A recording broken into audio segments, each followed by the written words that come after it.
Seorang yang sudah sampai usia 40 tahun, maka Allah mengingatkan dia untuk menyiapkan 5 bekal utama sebelum dia kembali pada Allah Subhanahu wa taala. Hati-hati yang sudah sampai 40 tahun, jika Anda belum memiliki satu di antara 5 ini, Anda mesti khawatir. Karena ini peringatan dari Al-Quran. Baik, 1.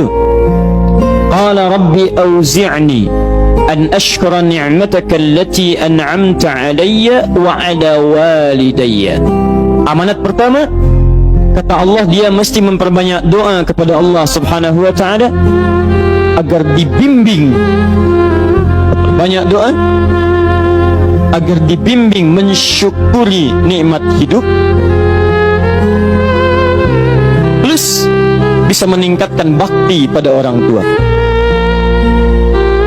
1. Rabbi auzi'ni an ashkura ni'mataka allati an'amta 'alayya wa 'ala walidayya. Perhatikan baik-baik. Ya Allah, mohon bimbing saya untuk selalu bisa mensyukuri segala nikmat yang telah Engkau berikan pada saya sekarang, 1, dan pada kedua orang tua saya. Baik, jadi kalau sudah sampai usia 40 tahun, pertama, Anda memohon doa kepada Allah untuk dibimbing terus bersyukur kepada Allah. Ini yang mau saya tegaskan. Lihat baik-baik. Apa itu syukur?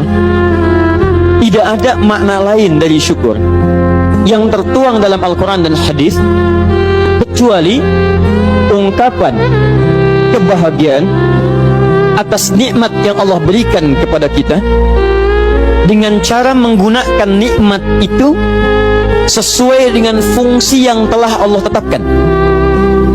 Misal, kita akan bersyukur dengan nikmat penglihatan mata.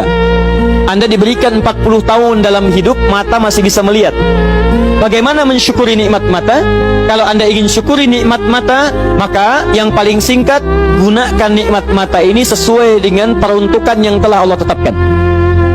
Fungsi yang telah Allah tetapkan. Apa fungsi mata? Masih ingat? Melihat yang baik-baik. Quran surah ke-24 ayat 30 untuk laki-laki, ayat 31 untuk perempuan.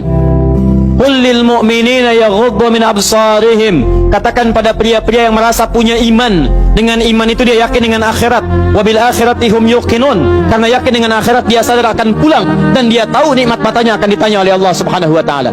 Katakan pada pria-pria yang yakin bahwa matanya akan ditanya oleh Allah. Quran surah ke-17 ayat 36. Innas sam'a wal basara wal fuada kullu ulaika kana anhu mas'ula. Setiap pendengaran Anda, penglihatan Anda, plus apa yang Anda fikirkan, satu saat akan ditanya, dipertanggungjawabkan di hadapan Allah Subhanahu wa taala. Karena itu kata Allah, katakan pada orang-orang yang yakin dengan itu semua, ghuddu min absarihim, matanya hanya boleh melihat yang baik-baik saja. Yang tidak baik palingkan. Ibu juga sama, ayat 31-nya. Wa kullil mu'minati yaghdudna min absarihinna. Katakan pada perempuan yang merasa yakin dengan Allah, yakin akan pulang, yakin akan ditanya, matanya hanya boleh melihat yang baik-baik saja menurut Allah. Yang tidak baik palingkan. Di ghaddul basar itu bukan nggak boleh lihat, Pak. Ghaddul basar itu silahkan lihat, tapi ketika yang dilihat tidak baik menurut Allah, maka palingkan dari itu semua. Ini tidak tepat, teman-teman sekalian. Anda hanya mengucapkan alhamdulillah ya, sampai sekarang penglihatan masih baik. Belum cukup. Baik itu dipakai lihat apa?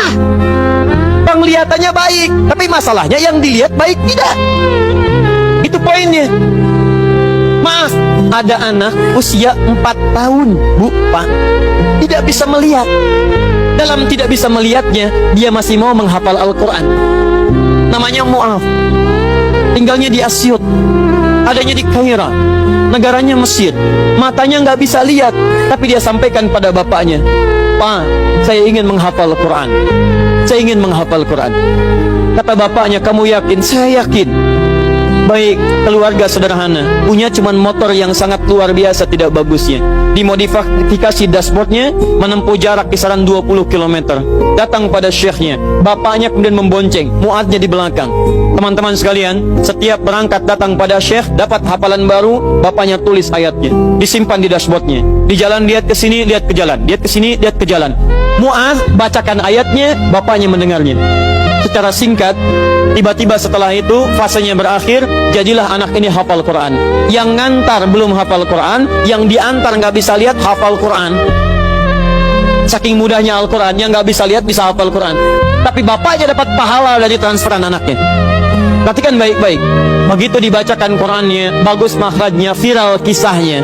Begitu viral di Timur Tengah, datang reporter mau wawancara. Pertanyaan pertama, kalau Adinda diperkenankan oleh Allah untuk bermohon saat ini, apa yang mau dimohonkan kepada Allah? Reporter ini mengira dia akan meminta doa seperti ibunda Imam Al-Bukhari bermohon kepada Allah supaya Al-Bukhari disembuhkan dari butanya. Bu, Pak, Imam Al-Bukhari itu dulu buta. Butanya permanen. Dilahir 2 tahun ayahnya meninggal, 4 tahun buta permanen. Nanti ada satu kejadian di situ, yang dengan kejadian itu ibunya berdoa kepada Allah, anaknya menghafal Quran sampai di surat Qaf, ya, ayat ke-22. Anaknya murajaah ayat, ibunya memohon kepada Allah sambil menangis, sambil tertidur, sampai tertidur. Disitulah kemudian terjadi sesuatu yang luar biasa. Seketika Allah sembuhkan Al-Bukhari kecil, matanya bisa melihat kembali. Karena kajian kita bukan di sini, lain waktu nanti saya terangkan. Anda yang punya kitab Fathul Bari, Syarah Sahih Al-Bukhari, beli jilid pertama, kitab Muqaddimah, halaman 634, paling kiri, paragraf yang ketiga, baris 1 sampai dengan 9. Anda temukan kisahnya. Nah, reporter ini mengira ini Mu'adz akan minta kepada Allah seperti Al-Bukhari kecil memohon kepada Allah, matanya bisa melihat lagi. Ternyata lihat baik-baik. Kalau saya diperkenankan bermohon kepada Allah dan permohonan saya dikabulkan, maka pertama saya akan mohon kepada Allah untuk tetap membutakan mata saya sampai dengan kiamat. Ya Rabb, mohon butakan mata saya sampai kiamat, karena dengan buta mata ini saya bisa menghafal Quran. Saya takut ya Allah, kalau saya melihat lagi, mata saya melihat maksiat dan hilang Quran dari hafalan saya. Anda bisa bayangkan, anak kecil 4 tahun, mata nggak bisa lihat, digunakan menghafal Quran. Dan dia takut kalau melihat matanya dipakai maksiat. Antum dikasih 40 tahun, 40 tahun, lebih daripada 4 tahun, lebih dari 14 tahun, Anda sampai 40 tahun, dipakai mata, dipakai apa mata Anda sampai dengan hari ini?